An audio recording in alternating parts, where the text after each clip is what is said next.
There is no future yet. There is no past. Be and enjoy that moment and let go of control. Embrace that discomfort. That's Dan talking about the tension between feeling in control and being in the moment. The urge to maintain control is powerful, especially in sales.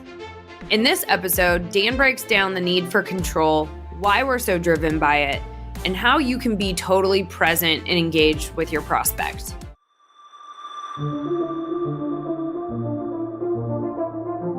I'm Kiley Schmitz. I'm Dan Lappin, and this is Breaking Sales, a nonconformist take on rejecting the sales status quo. Join the Lappin 180 team as we break the tried and died sales tactics and techniques that are failing you and your prospects. Kiley, we're at the beginning of the year. Any themes that you're picking up on from your clients? I think most of my clients are focused right now on taking the goals that they've identified for the year and mapping it out, figuring out what do they need to do on a regular basis to make those goals happen. But at some point, right, you got to go from mapping it out to doing. That's what we're using our 12-week growth plans to do. Yeah, doing's hard though, isn't it? Yeah, very. Yeah, what I've noticed in that is there's two things that occur right now. People look at their business, whether they're a sales professional or business owner or a VP of sales or whomever it might be, even like a chief growth officer or revenue officer. And you look at your business and you think, okay, where are we? One perspective could be, hey, we're looking pretty good right now. Life's good. Looks like our pipeline was built nicely. But at some point, right, in the year, even if life looks good right now, you're going to have that come to Jesus moment. And you got to look at your business and think, okay, how's this playing out? I think for a lot of folks that we coach, that time frame usually occurs somewhere around April and May based on their sales cycles. But then there's the other perspective, which is, I don't like where my business is. I'm unsure what's going to happen. I need to get things moving. I got to get things built now. Otherwise, this year is going to be gone in a blink of an eye. That's another perspective too, right? Yes, we just had a discussion yesterday about pipelines. And are you keeping prospects in your pipeline that you know are not going anywhere to make yourself feel good? Or are you realistic with yourself on where your pipeline truly is at and have identified ways in which you can build it back up if it's not where you want it to be? You know, Kiley, what you just shared makes me think of one word that I wanted to talk about today anyways, which was control. And how powerful that need for control plays out day after day, week after week, month after month for business owners, business executives, sales professionals, and everybody else, right? Because when you look at your pipeline and you want to maintain or feel that feeling, that confidence, and that security of control, you look at your pipeline, what are you going to say? Oh, well, things probably just got busy. They'll get back to me. They haven't told me no yet. You're going to look at your pipeline, you're going to think, they're going to close. Yeah, it'll happen. They love us. They like us. We've done really well. They can't afford not to choose us. You're going to come up with all those reasons why the prospects in your pipeline should be doing business with you, because as soon as you could come to that conclusion, whether real or not, you feel comfortable. You feel in control. You don't have to do much different. It takes a lot of courage to denounce control, which means you have to look at your pipeline and say, okay, let's be truly objective here. Who's really in a position to make a change and why? If I put myself in their shoes, should I really make this change? And what's at stake? When you become very real with your perspective of your pipeline, it feels like you're letting go of control. And I think the other word that comes to mind is tension. I had a client this week tell me that on his 12-week plan, he had slotted in on a daily activity. He wanted to have 30 minutes devoted each day to business development. And he said last Thursday, he didn't do his 30 minutes and he felt tension around it. He had discomfort because he didn't accomplish what he had wanted to for himself. What happens when that feeling of tension meets the need for control? What happens at that coffee where tension and control are face to face? I think probably control is going to win, because control, I would say, is driven by the ego. And your ego wants you to feel good. Your ego wants you to feel safe. Your ego doesn't want you to feel like you're not good enough or you're not doing enough. And here's the hardest thing about that. Control is a subconscious need. It's a subconscious pursuit. We don't even know a lot of times when we're in that mode. It just takes us over. You have to look at your business, whether you think your business is looking great, life is good, or you look at your business from the other perspective of, oh crap, I'm not where I want to be. I got to get things going. One of two things is going to happen. You're going to look at the actions that you could take or need to take, and you're going to have to decide, are you willing to give up short-term control where you let go of the need to control by taking on risks, taking new actions, and trying to develop new skills? Because in order to do any of that, you've got to give up that feeling of short-term control. So do you give up that feeling of short-term control now so that you could feel more in control later?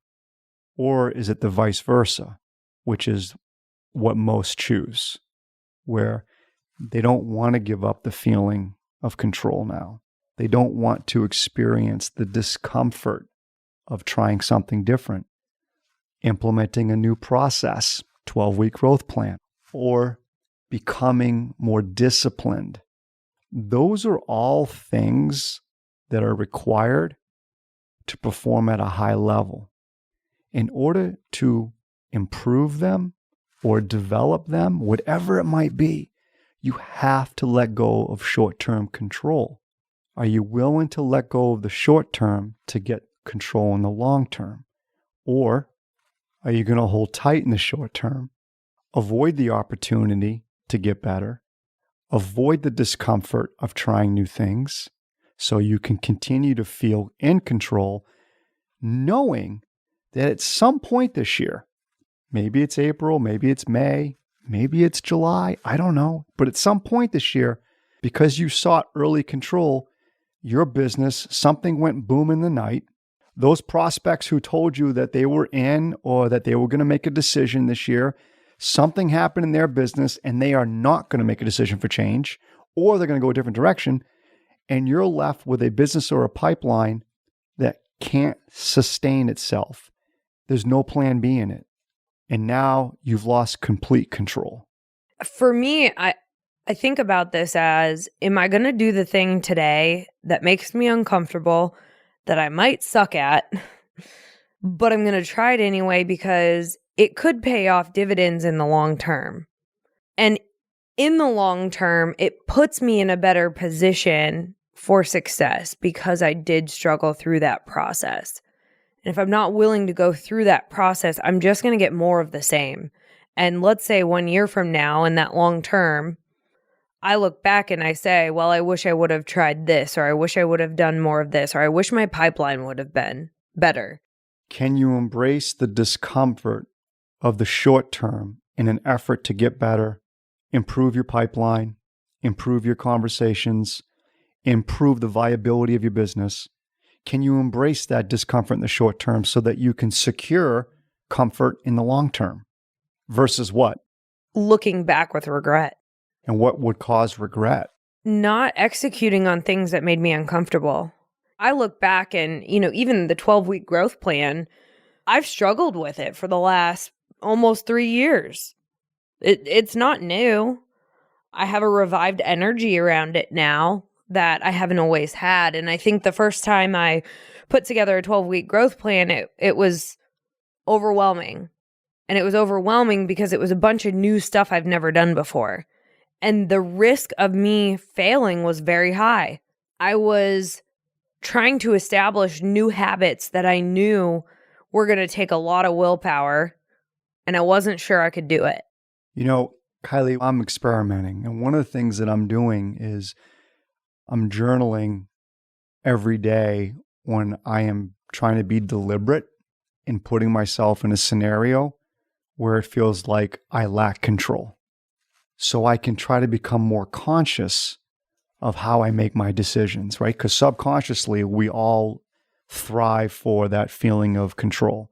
So I want to become more conscious and deliberate on not being in control, because I know if I can effectively not be in control and embrace that discomfort, I'm going to take risks, I'm going to do things different, and I'm going to make myself open to new ideas and new actions. But it's not easy, right? When we get into these routines that we're in, and I want to try to avoid that. I think this is really how detachment plays out on a regular basis. You can't be attached to the outcomes. You have to be focused on the process and just have faith that if you're doing the right actions, they're going to pay off in the long run. But if you want the results right now, today, in the short term, you're attaching yourself to the wrong thing. So this past 2 weeks, I reread Eckhart Tolle's Power of Now for the third time. It's interesting because each time I've read it, I use a different highlighter. And it's interesting to see what I highlight versus what I highlighted in the past. One of the things, though, I took away this time that I'd never highlighted before was this concept that whatever the moment is, embrace it. It's your moment. You've made the choices leading up to that moment. Don't fight the moment. Don't make the moment the enemy. And I think about that when we're pushing ourselves to get better, or we're causing ourselves purposeful discomfort in an effort to improve.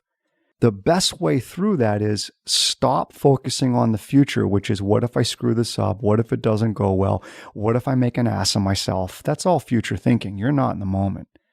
You're bringing scarcity and attachment and all that right into the present.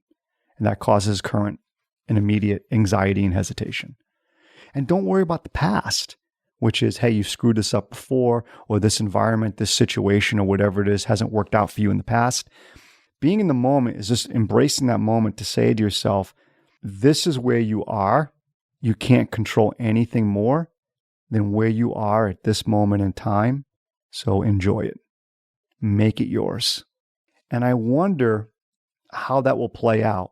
It's interesting, Dan, because what you're sharing about the power of now, it reminds me of something that I heard this week, which was, your brain does not recognize what you stand to gain. Your brain only recognizes what it's going to lose.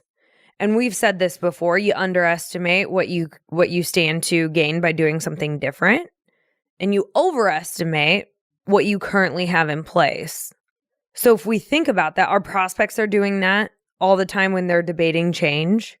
We, as human beings, as the sales professional, are doing that too when it comes to how we choose to spend our day. And a lot of times we don't think about the what ifs in a positive way. So you're talking about, all of the things that could go wrong. But what if it goes perfectly right? What if this was the best change decision you ever made in your life? Yeah, I think a lot of stuff that we talk about, Kiley, comes full circle. Full circle is, you know what? We have a choice. We could embrace discomfort now, try new things, get better, which means we have to let go of control. All that with the idea of improvement, both in what we do and our results. But in order to do all that, we have to be willing to make mistakes. The challenge with making mistakes is we tend to look at what we will lose or what we could lose in our efforts versus what we could gain. 30, 50,000 thoughts a day, 85% of them are negative, 90% of those 85 are continuous, common negative themes. It all just is like one big cycle. And in order to break it, you just have to start to become more aware of that moment where you feel hesitation or angst. And the only way to stop that is to remind yourself, there is no future yet. There is no past. Be and enjoy that moment and let go of control. Embrace that discomfort. What I was thinking about from an example standpoint was, and I don't know, I mean, you go into a conversation, there's those normal routines and normal things that you do with a prospect, right? You try to read the situation, you're trying to maybe build a little rapport. Some will build more rapport or try to build more rapport than others. You want to ask a few questions about their business. At the end of the day, you're hoping they're going to say something that aligns with your expertise so that you can start talking about what you do and how you can help. But somewhere along the way, right, you got to sit back and ask yourself, okay, what are the questions I should be asking? Not just the questions I want to ask, but the questions I should be asking. And it's usually at that point where that sense of control kicks in, because a lot of times those questions that you should be asking, you don't know the answers to. And those answers may not align with you making or advancing a sale. And so what do? You pull back from the questions to avoid the answers. And you did that to maintain that control. But did that really advance the sale? No. Does it really help your prospect think different about their business or generate a different perspective of what they're doing? Is it really working? No. It keeps us safe because it maintains the illusion. Yes. And it also gives us confidence when we know the answers. And that confidence is control in disguise.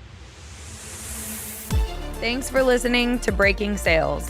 If you want to get engaged with us outside of this podcast, be sure to go to our website, lappin180.com. That's LAPPIN180.com. And there you'll find information on upcoming workshops, different events we're doing throughout the United States, ways to engage with us on social media, as well as a form where you can suggest topics or guests for the podcast. We want to hear from you, so don't be shy.